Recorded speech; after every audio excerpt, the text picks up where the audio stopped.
Akkam jirtu daawwattoota kiyya. Kutaa darbe keessatti akkaataa kamiin peej orderii fayyadamnee dookimentii keenya akka qindeeffannu waliin ilaaluun keenya ni yaadatama. Ammoo kan waliin ilaallu maalidha? Akkaataa kamiin superscriptii fi subscriptii fayyadamuu akka dandeenyuu fi kaapsii akkaataa kamiin akka fayyadamuu dandeenyu kan waliin ilaallu ta'a jechuudha. Egaan barreeffamoota irratti shaakalluu jenereetan godha akkuma amaleeffame raandii kan jettu kanaan jenereet godha. Keenni tokko qofaan nageetii waan ta'eef tokko qofaan jenereet godha. Mee isti akkaataa kamiin superscriptii fi subscriptii fayyadamuu dandeenya? Subscriptii superscriptii kan jennu warra kana jechuudha. Isheen subscriptiidha. Isheen kun immoo superscriptiidha.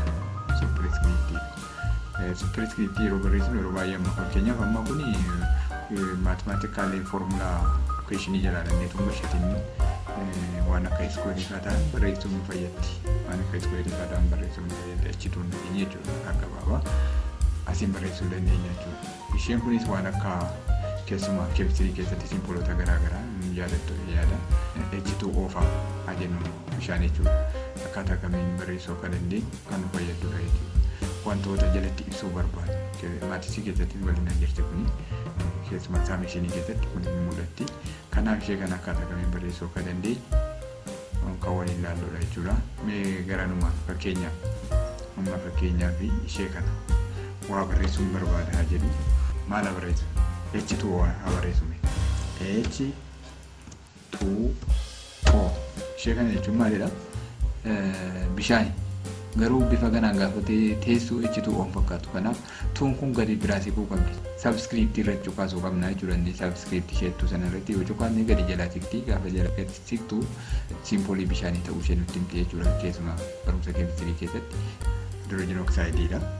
Ishee kanarratti gaafa kilik goonu kana fiddi jechuudha.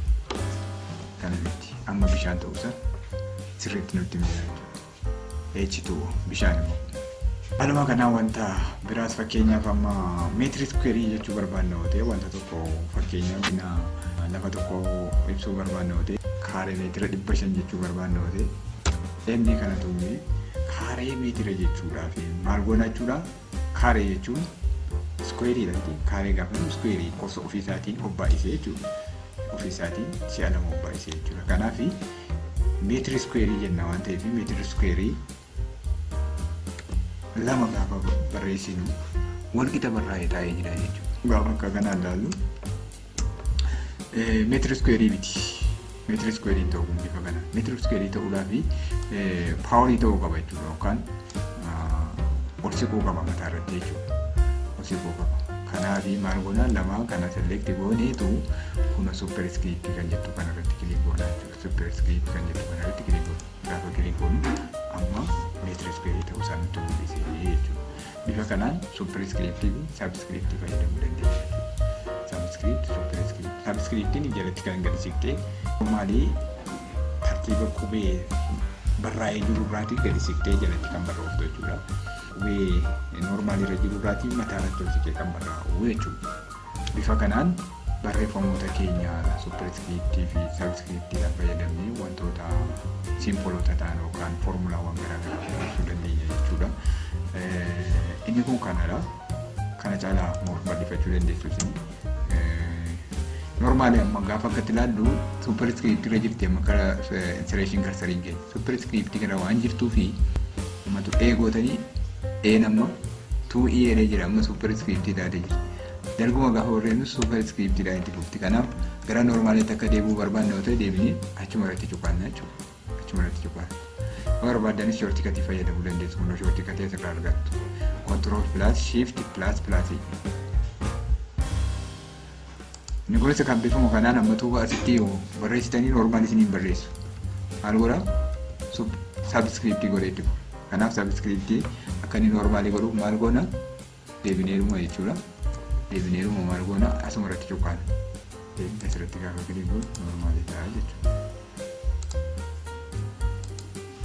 Kanaaf gara normaalitti deebisuudhaaf jechuma irratti deebineessuma subscriptii irratti superscriptii irratti yoo kilik goone nu deebi'a jechuudha. Shoortikatii subscriptiidha. Control plus is equal to dha. Fayyadamuu dandeessu waan yoo yaadattu ta'e itti fayyadamuudhaan kan achi asuma irraati yoo kaasudha. Maaliif kun iyyuu shoortikatiidha asuma irra jirti waan ta'eef biiwwaniirra achirraa fayyadamtanii ittiin barreessuu dandeessu isiniin jira. bifa kanaan superiskiriiptii fi saabskiriiptii fayyadamuu dandeenya jechuudha. Amma kun fakkeenyaaf superiskiriiptiidhaan itti buuftee jirti waan ta'eef normaaliitti deebi'uu barreeffamni keenya maqaa kana normaaliitti deebi'eedha jechuudha. Bifa kanaan barreeffamoota barreessuu dandeenya ni jira. Tareetitu as keessaan baay'inifama. Kan biraa kan ilaallu akkaataa kamiin drop kaappii kana akkaataa kamiin fayyadamna. Drop kaappii kana fayyadamuudhaaf fakkeenyaaf amma oolmaa kana barreeffama oo jettu kan selekti godhetanii maalan godha asirraatii tokko isaa filadhaa jira. Tokko isaa gaafa filadhu bifa kanaan barreessaa jira. Kana jechuun barreeffama keenya barreechuuf waan biraa mii qabu barreeffama keenya oo kana guddiseetu sarara lama gadiitti gadi fidaa jechuudha. Yommuu kana caalaa xiqqaa turtan immoo sarara lama irratti xiqqaa turtan isintuu xiqqeeffataa bifa kanaan xiqqeessitu. Bifa kanaan xiqqeessitu.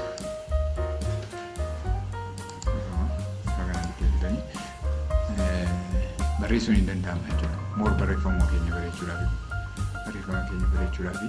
drooppii kaappii maal godhaa qubee tokko sana gara sarara lamaatti fidee sarara lamaan hammachiiseetu barreeffamni keenya akka bareedu godha jechuudha. Akka bareedu nuti xiyyeeffannoodhaan iddoo sana ilaalee dubbifnu nu fayyaddi jechuudha. Kanaaf kanas bifa kanaan fayyadamuu hin danda'amati ni jira. Har'aaf barumsi keenya asmaratti haa gabatanii jecha fuula yuutuubii kiyyatu sabiskiraayib godhanii akka dabalatanii jira. Kun tamsa koo yeroo hundaati galatoomaa horaa bulaa.